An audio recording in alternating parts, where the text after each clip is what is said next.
Yo, what's up? Welcome inside the open line, kicking off the week on the Mondays. Corey and Benny, you know what I'm saying? Getting it in.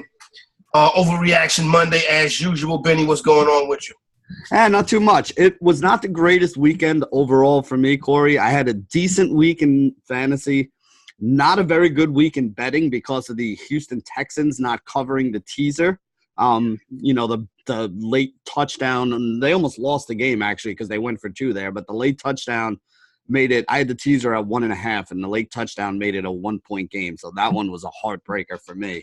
But DFS was pretty good. I mean, the guys that I was on did pretty well. I was heavy on Austin Eckler. He had a big game. I was surprised that people didn't use Dalvin Cook as much as I did in fantasy, and that actually worked out pretty well. And then big shout out, my big piece of chicken tonight is going to Calvin Ridley at the end of the show here because, man, he saved my life last night with that monster game. Had him for the first touchdown at 9-1. I had him to score a touchdown at plus 140. I had him over 53.5 receiving yards at like minus 115. So, big shout out to Calvin Ridley early in the show for saving what could have been a very bad weekend for me since I had Houston Texans teased with about 4 different other teams that all won, and I wound up not making that much money on it because the Texans screwed me. No doubt that stinks when that happens. I had a couple teasers go down this week. I actually left the Texans out the teaser. I had the Texans in the parlay. I laid the 8.5. That was one of my few slip-ups this week. Anybody saw that Florida-Kentucky game on Saturday, that kid scored that touchdown. That was big for me when that Florida player scored that touchdown, and then it just carried over into yesterday. So get into a little bit of that later on. Got Monday Night Football coming up tonight. Try to break some of that down and then talk about some of these injury situations. Benny, I just want to go through some of these things right quick that we saw yesterday. We can overreact to, or maybe we think about it sensibly. The San Francisco 49ers are going to have an easy time running the football this year. Yeah, I mean, the San Francisco 49ers, I also think they're going to be in more positive game scripts, which makes it easier for them to kind of run the football. That defense is really good, especially the front. Yeah, they've invested a lot of draft capital in getting really good players up in the front of that defense, linebackers, defensive linemen, defensive ends. They've looked good so far through 2 games. I mean, again, we weren't really overly impressed with them after week 1 because it was Tampa Bay. 2 weeks in a row when your defense puts up a big game like they did, then you got to start being impressed and paying attention. So San Francisco defense, definitely one that I'm impressed with, definitely one that I'm paying attention to. Other side of the ball, big game for Tyler Boyd. He gets it done. John Ross hung in there too. Cincinnati, I don't know if I had them. I bet Cincinnati yesterday. I don't know if I overvalued Cincinnati or more than likely I probably undervalued the Falcons. But Kyle Shanahan has got that run game going. We saw Debo finally get involved. I think Debo goes in lineups next week. I think they have a real good matchup. Oh, yeah, they play the Steelers next week. And the Steelers can't stop nobody in the air. So I think Debo and the boys get involved next week. The Chargers and the Lions, Benny, got lucky on this one. I had the Lions, but you were right. Big games from Austin Eckler. Kenny Golladay, Keyshawn Johnson also scored. Yeah, so Austin Eckler actually had a touchdown. It was a 24-yard screen pass that he scored on, which would have been his second touchdown of the day and would have made him the number 1 overall fantasy running back on the week. And then they had a pass interference call that put him on the 1-yard line, and he fumbled jumping over the pile trying to get into the end zone. That was a big play for me. Still finished as I think either the 3rd or 4th running back on the week, the 3rd or 4th highest scoring fantasy running back, or at least on the weekend. I'm not including the Thursday game, but was the 3rd or 4th highest scoring running back yesterday. So we still put up a monster game. But if he would have got that second touchdown, or if they didn't have that screen pass called back on a holding penalty, he would have been the number 1 overall fantasy running back on the week. So you got to be happy if you got Austin Eckler shares. I wouldn't stress too much about that fumble at the goal line. It was one of those things that just kind of happens.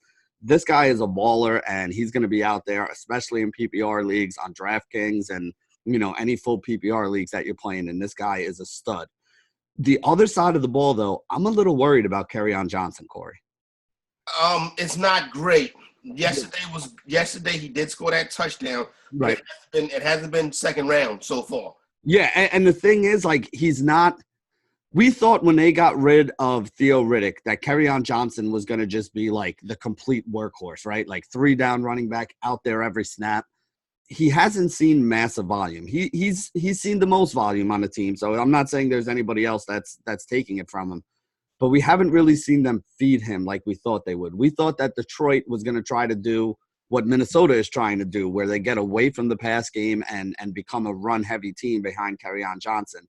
Haven't really seen that out of them yet, which is actually kind of a good thing for me because I do have a decent amount of Kenny Golladay shares.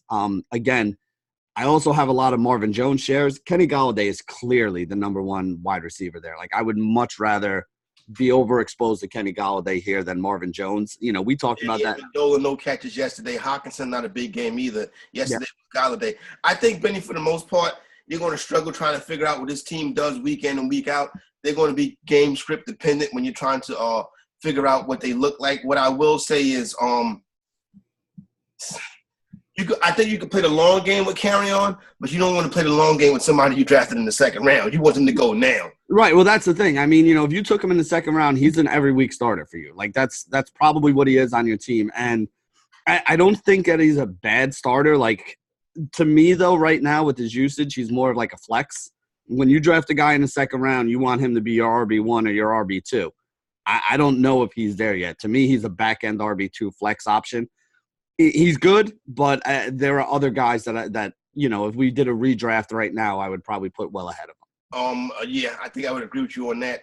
Minnesota and Green Bay, you spoke about Dalvin Cook. He was brilliant yet again. The wide receivers were invisible yet again. Steph Diggs did have a big touchdown in this game.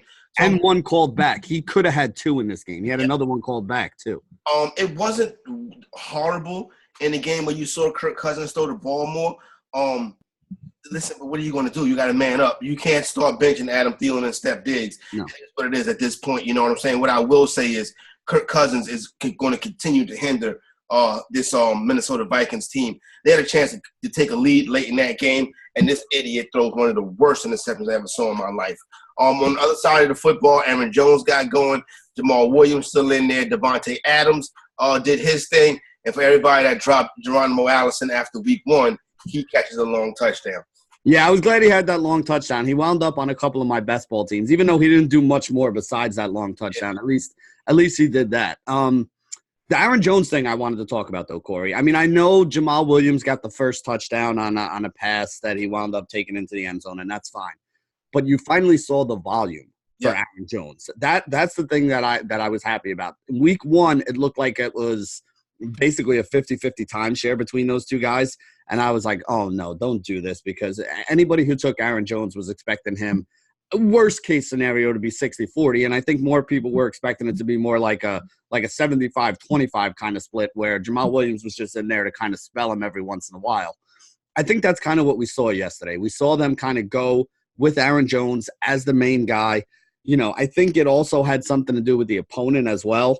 Again, not that Minnesota's a soft defense, but they're not as good as Chicago was. So I think he was able to find a little more running room. They had a lead, so they didn't really need to, you know, kind of go to the air all that often. They were able to kind of concentrate on the run and just kind of, you know, run out the clock a little bit there. So Aaron Jones owners, you should be happy. He's definitely the number one. But the thing that I hate is, you know, throughout the season, Jamal Williams is still going to get some touches, still going to get some carries, still going to get some passes. So you're never going to get that 100% Aaron Jones that I think some people were expecting this year. I still think he'll be worth the price of admission. The Colts and the Tennessee Titans, every single Colt, Titan, Colt, Jaguar, all of these games in the AFC South are going to be just like how this game was right here. The Colts win 19-17. Nothing really to report except for the Colts won. Slow nights from Marlon Mack, but we see Jordan Wilkins get that big run down the stretch. Jordan Wilkins need to be handcuffed to Marlon Mack. I would do that this week. T.Y. Hilton scores again for Indianapolis. Mm-hmm. Tennessee, Benny, we saw basically the same thing Tennessee does. Get a little bit of Derrick Henry, a little bit of a couple other guys, and play to the very end, even though they lost this one. Yeah, so, I mean, listen, Tennessee Titans offense, if they could, they would just run the ball the entire game. I mean, Marcus Mariota in 2 games so far has yet to throw the ball 30 times in either one of them. He hasn't been extremely accurate. We're talking like 63% accuracy for him, which is towards the lower end of, you know, for NFL quarterbacks. They don't have a single wide receiver who's seen 10 targets combined in the first 2 games. A.J. Brown has 9. Corey Davis has 8. The rest of the wide receiver crew on the entire team, the other 3 or 4 guys, all have 8 targets combined. It looks to me, Corey, like there are only 2 guys on this team that you can even consider for fantasy. It's Derrick Henry at the running back spot because he's seeing, 15 to 20 carries a game and also catching 1 or 2 passes. Never been a big piece of the passing game. And then the other guy is Delanie Walker. Delanie Walker, 2 weeks in a row with 6 targets, 4 catches this week, had 5 catches last week. His targets aren't high-value targets. They're not targeting him down the field for big gains. It's 5, 6, 7, 8 yards there. He is a red zone threat. He did have the 2 touchdowns in the first week. Fantasy-wise, outside of Derrick Henry and Delanie Walker, I don't think there's a single piece of this offense I want, although the defense isn't bad. The Titans' defense is not a bad one for fantasy either. So maybe 3 pieces of this team that are fantasy relevant. They're definitely pretty stout against the run. I would remember that moving forward. New England and Miami, a shit show. Good to see Josh Gordon involved. Good to see Mr. Big Chest get out there. Tom Brady put up his numbers. Tony Michel had 1, could have had 2, and the Miami Dolphins are a sieve. Yeah, basically the thing I take away for this game, if you're playing DFS going forward, it's very simple. Just target whoever's playing the Miami Dolphins. Take whatever defense is playing the Miami Dolphins. If you stream defenses in season long and you see that the defense that plays Miami next week is available, go ahead and pick them up. Miami could wind up – through 2 games, Corey, they have a point differential of -92. That means their average loss is -46. So even this week, I don't know if you saw, your boys play them this week. Dallas plays them this week. It opened at -18, shot up to -21 before I even could finish, saying, hey, maybe I'll take this and put a bet on it. I would not doubt if this game ends up being the biggest point total we've ever seen in an NFL game, because I think last week the New England Patriots were flirting with it, and that only got up to like 18 or 19.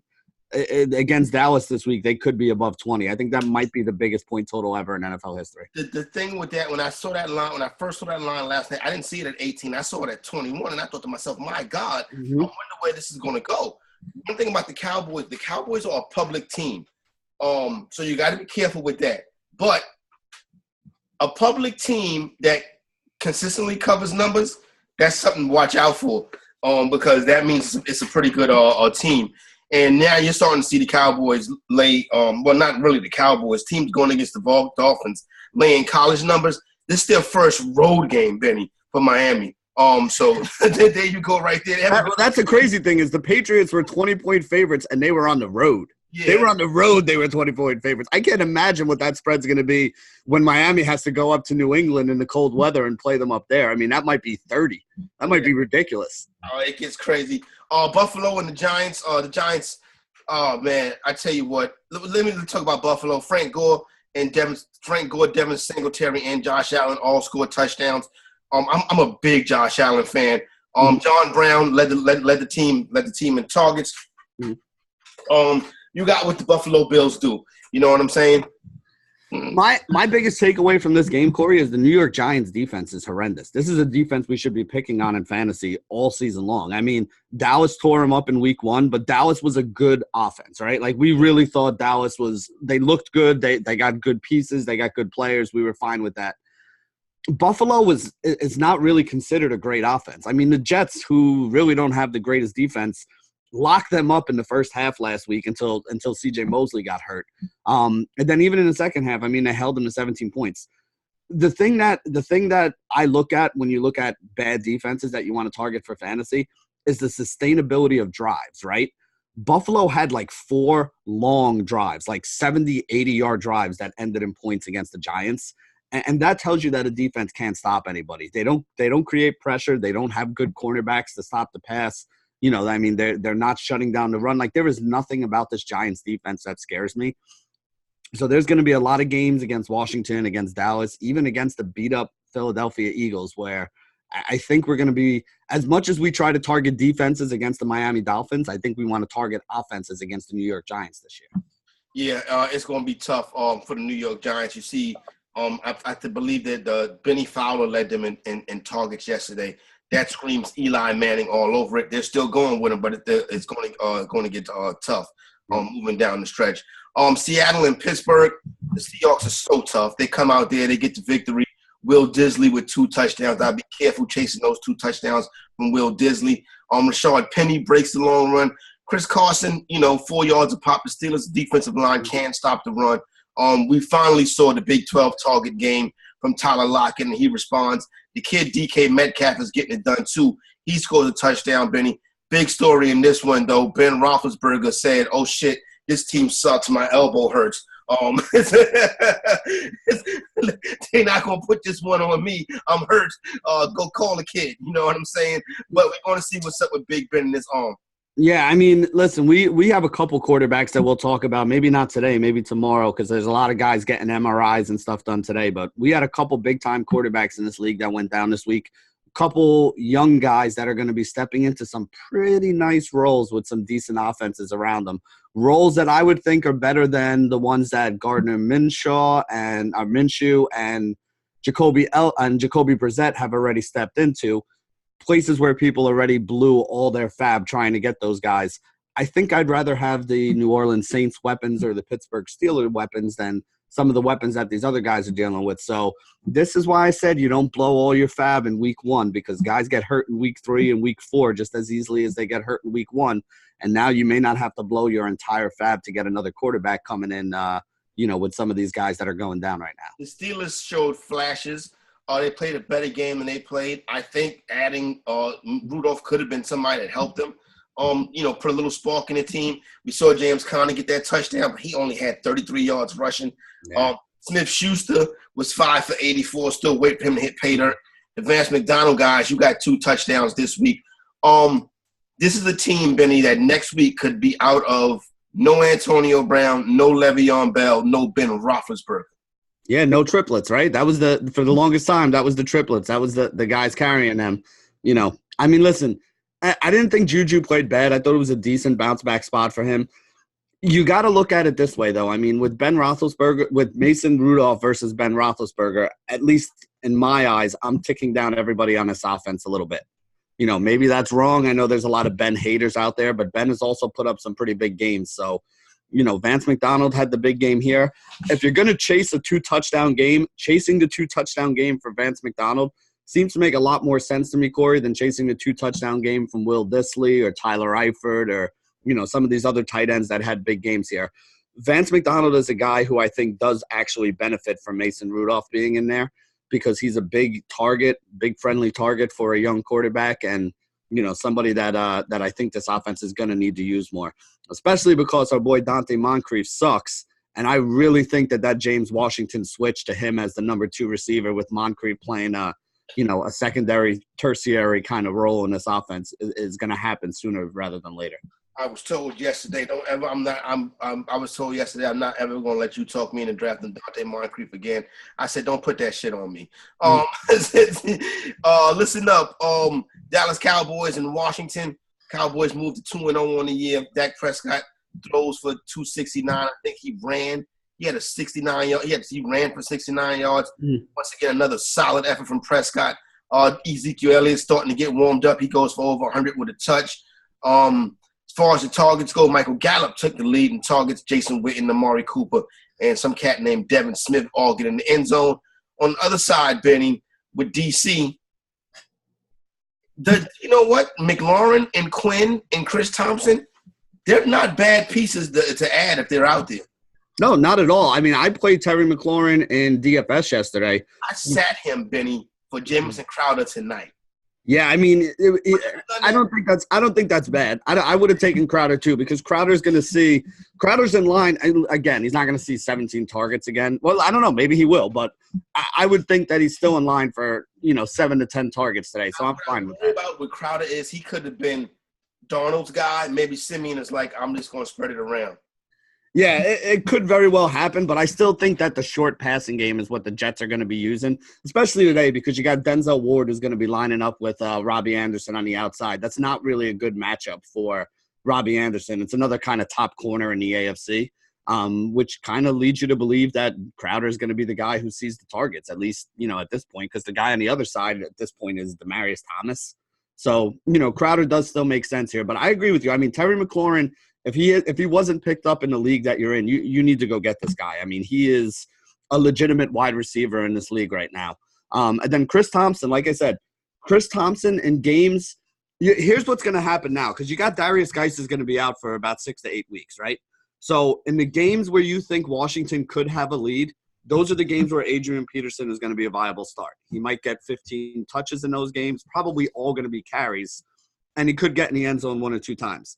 Anytime you think that Washington's going to be trailing, though, that's when you really want to play Chris Thompson, because Chris Thompson is a guy who could keep seeing 5 to 10 targets every time he's out there in games that they're trailing. And, in a PPR setup, this is a guy who's been putting up some decent points for you. Had another decent game here in week 2, especially in DFS where he was like dirt cheap kind of guy. These are viable options that you can look at if you're trying to save money. And he may even be a guy that's on your waiver wire because, a lot of people weren't expecting him to have a big role, thinking Darius Geis could get some of the passing down work. Darius Geis would have been more involved in the passing game than Adrian Peterson's going to be. So losing Geis is actually a bump up for Chris Thompson. Baltimore and Arizona, this was a good one right here. It went down to the wire. I pushed on the teaser on this one, but it didn't lose. Kyler Murray, a big game. Kyler Murray, 349 passing yards, no touchdowns but no interceptions. David Johnson gets the one rushing touchdown on a bad game from him, but it is the Baltimore Ravens defense. Larry Fitzgerald, Christian Kirk, and this kid Demir Bird, Benny, are the main recipients of those targets. Yeah, I mean, Kirk and Larry Fitzgerald are 2 guys that I have a lot of faith in going forward and have been throwing in on a lot of DFS lineups because they're still cheap. Again, they're going with a lot of, 10 personnel, which means 1 running back, no tight end, 4 wide receivers. Not something that you often see in the NFL. But again, as long as they're doing it, you're going to get a lot of snaps for all these wide receivers. I mean, we didn't even talk about Keyshawn Johnson. He didn't have a big game yesterday, but he had a pretty big game 1. I think you got to look at it as Christian Kirk and Larry Fitzgerald. They're basically locked in, right? Like these guys are going to be on the field. They're going to get their targets. They're going to be, guys that you want to play in fantasy. I think both of them are great as wide receiver 3s. Kirk, maybe even a wide receiver 2 at this point as well. Kyler Murray, I have no problem with. The one thing I want to point out, Cory, David Johnson did leave this game for about a quarter or so. Yeah. With an arm injury, because that's why you saw a little right. more. He had the wrist, and they mentioned that he had the wrist before. Yeah, you saw a little more work for Chase. I think it's Chase Edmonds is the guy behind them. Again, I mean, if you want to go pick up Chase Edmonds as insurance, I think now is a pretty decent time to do it because we did see that David Johnson is a little bit banged up here. But normally I would think David Johnson's going to have better games. Like you said, this was a really tough opponent, and he missed part of the game. He missed snaps with that arm thing. As long as he stays healthy, I think he's going to have bigger games going forward too. He actually has been on the field a lot and has seen a lot of touches in the first 2 games here when he's been out there and playing. So I wouldn't be too worried about David Johnson production-wise. I would worry a little bit about the injury, though. On the other side of the football, 392 yards of total offense and 2 touchdowns for Lamar Jackson. This kid might lead the NFL in rushing this year, Benny, just so effort and fluidlessly. Mark Ingram's had a good game, gave him 13 carries for 47. Mark Andrews, oh, my God, what a stud that he is becoming. 9 targets, 8 receptions, 112 yards and a touchdown. And Hollywood Brown, Benny, 13 targets. Yeah, that was the thing that really kind of jumped off the page for me is that he saw a lot more snaps. He saw a lot more targets. Like, the whole argument all week was, well, the guy only played 12 or 13 snaps, and he basically was like perfect on the targets that he got, and he did as much as he could with them. And if he's going to start seeing double-digit targets, this is a guy that needs to be – I mean, I'm talking wide receiver 2 conversation at a minimum. Like you said, Mark Andrews, if Mark Andrews is still available on any waiver wire you're on, go run. Don't walk, run. I did everything. Yeah. I went 75% last week. It's going to take 100% if he's still out there this week. Yeah, run and grab this guy. I mean, he's a legit, we talked about him in the preseason. I said he's a guy that I had a lot of faith in. I got him on a bunch of teams. I'm very happy about it. But, Cory, Lamar Jackson last week, 300-yard passing bonus. This week, 100-yard rushing bonus, and almost got the 300. I don't ever remember, and I could be wrong. Somebody can tell me I am. Maybe Michael Vick before like DFS really came about. It would have to be Michael Vick, but we don't know. You know what I mean? I don't think we've ever had a guy go for 100 yards rushing and 300 yards passing in a game.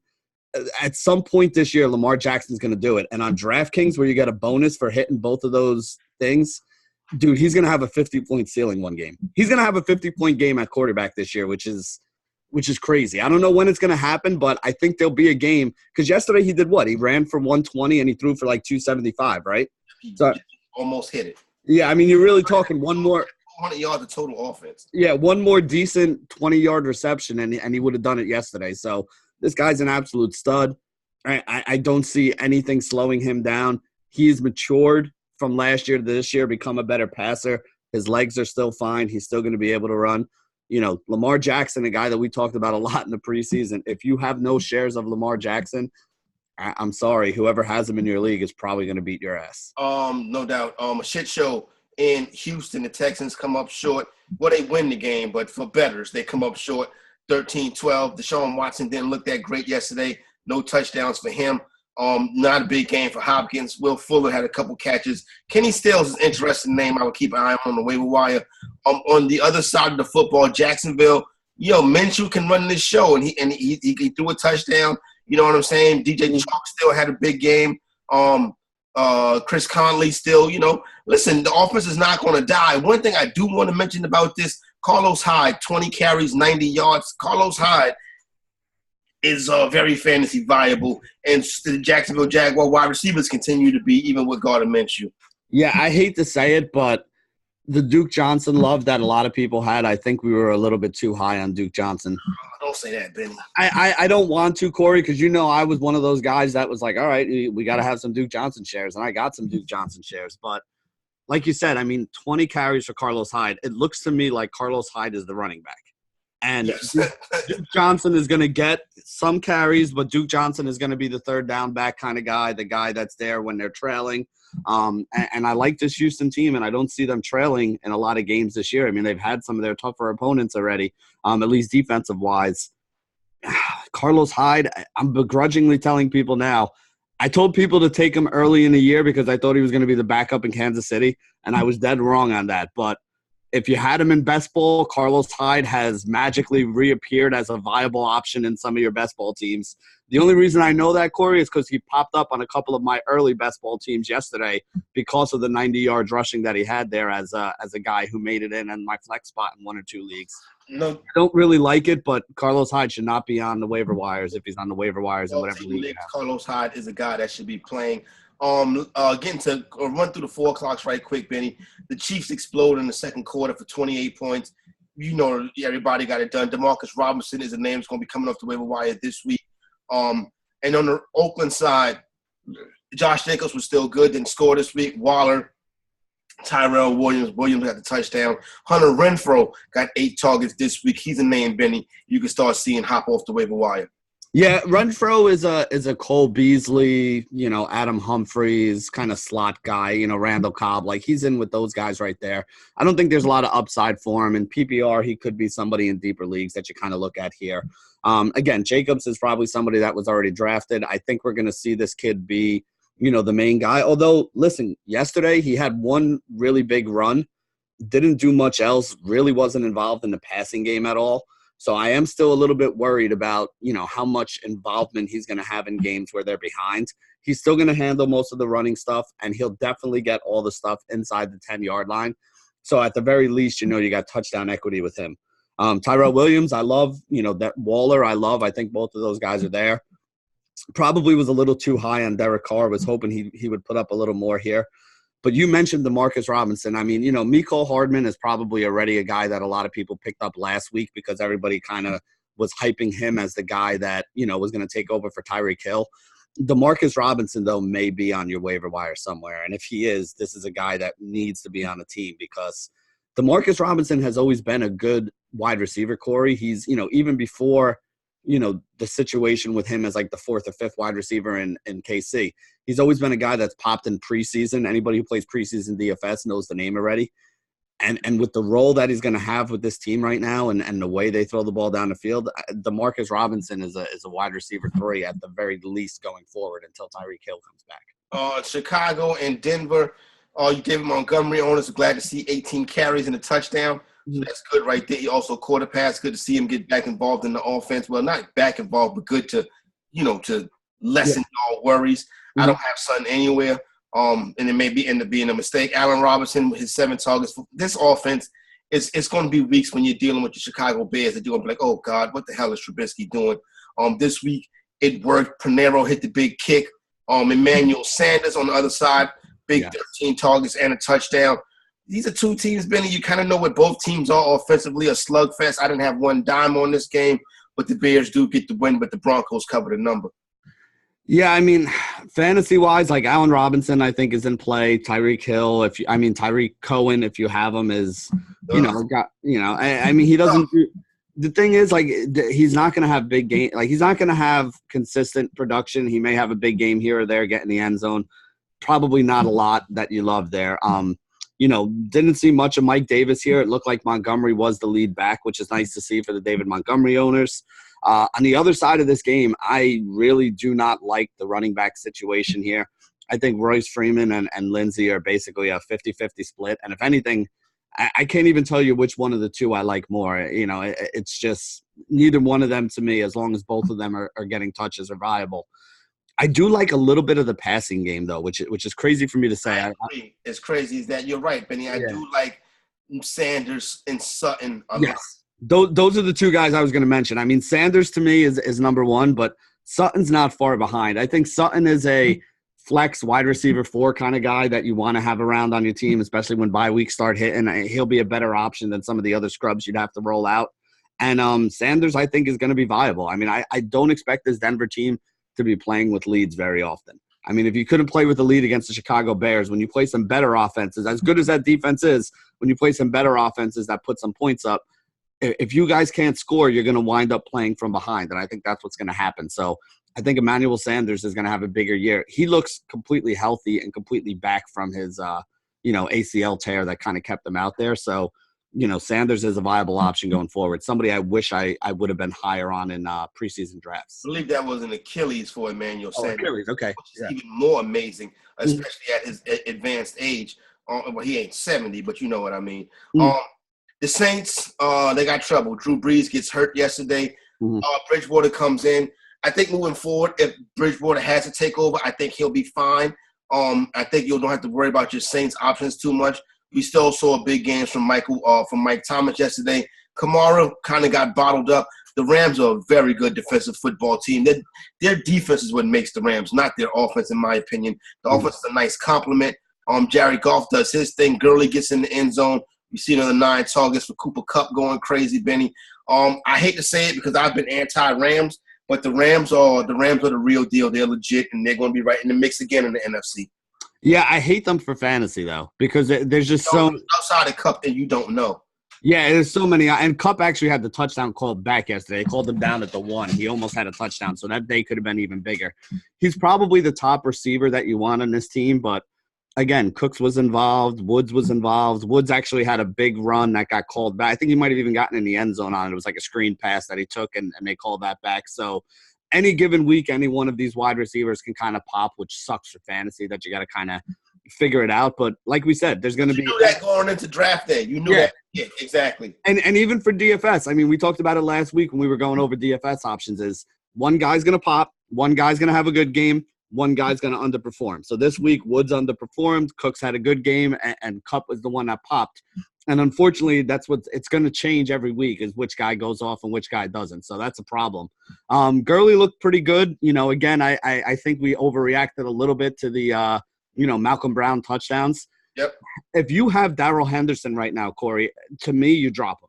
Yeah, you might as well. You drop because he's not even the backup. Malcolm Brown is the backup right now. I know they wasted a third. I'm not going to say wasted, but I know they used the 3rd-round pick on Henderson. But Dynasty League, if you want to hold them, all right, fine, I get that. But I don't think it's going to happen for you this year with Henderson, barring some major injuries there. The Saints thing, no, that's a problem. You might be a little bit higher on this offense than I am. Without Drew Brees, with Teddy Bridgewater under center, I'm a little nervous. Again, Michael Thomas is still going to be the big target guy. I don't think you got to do anything there. If you have Alvin Kamara, you're not getting rid of him. But, yesterday kind of showed you, that it could be a lot tougher sledding for him without Drew Brees back there. I don't, Latavius Murray, okay, he's somebody that should be owned, but I don't think there's a lot of upside there. But if you have any of the secondary receivers, I would not be happy, like Ted Ginn or Traquan Smith. I don't think that Teddy Bridgewater is going to be a positive for them. The one guy who he could be a positive for, though, is Jared Cook. Yeah. I think, yeah, he had a good game yesterday, Cook. He had a couple nice catches there. So I think Cook might be the one guy who you could say either I'm not even going to say benefits most, but loses the least without having Drew Brees in there. Interesting to see how this week shakes out for Drew Brees, Ben Roethlisberger, as well as Alshon goddamn Jeffries, 0 in my lineup yesterday. The entire Philly offense yesterday, man. Everybody, the whole freaking team got hurt in that game. $1,300 league, Benny. A 0 is not what you want to see in your lineup. Miles Sanders is probably going to hit the waiver wire in droves this week. Just sit back and pick him up. You know what I'm saying? Mm-hmm. You ain't got to start him. Just sit back and pick him up, because I still believe the breakout is coming. 43 pass attempts for each of these quarterbacks, and neither one of them looked very good doing so. Wentz is tough, son of a gun. I'll give him that. But he has lapses at times. Matt Ryan, this is just all volume. He looked terrible last night. Some terrible interceptions. 3 touchdowns, 3 interceptions. Wentz also throws 2 picks, Benny. But you know you know who the guys are in Atlanta. It's Julio Jones. It's Calvin Ridley. Freeman still hasn't got going yet. I would downgrade him. But Ridley is somebody, Benny, that if you paid up for on drafts or auctions, you're going to be pretty excited right now, because he is definitely a part of this offense. Oh, yeah. I mean, Calvin Ridley is very talented. He's a guy that you were able to get around like the 5th to 8th round in drafts, depending on when you were drafting and when he came off the board and all that stuff. He's a guy I have a decent amount of exposure of. I loved him yesterday. Like I said, he's one of my big pieces of chicken for today because, put up a monster game last night. First touchdown, plus 900, plus 140 to get in the end zone. And, 53 was a joke for his over-under on yards yesterday. So big shout out to Calvin Ridley. He's going to be a big piece of this offense going forward. It was also a tougher matchup. I'm not going to say it was a hard matchup for Julio Jones, but the soft spot of the Philly defense is attacking Ronald Darby on the other side there. And, man, they did it about 6 or 7 plays in a row, took shots down the field against this guy. He did get an interception at one point, but that was after, Ridley kind of burned him for the touchdown. And he almost got burned twice on 4 plays preceding that. It was basically like Matt Ryan, like you said, wasn't great. Missed a couple receivers that were going down there open that had toasted him. Just right off their hands. One, I think, was to Ridley. The other one, I think, was to Hardy. But again, I mean, that's something to keep in mind, is that if you're playing the Eagles, whoever's lining up as the wide receiver 2 is going to have a matchup that if they have speed, they're going to be able to win down the field.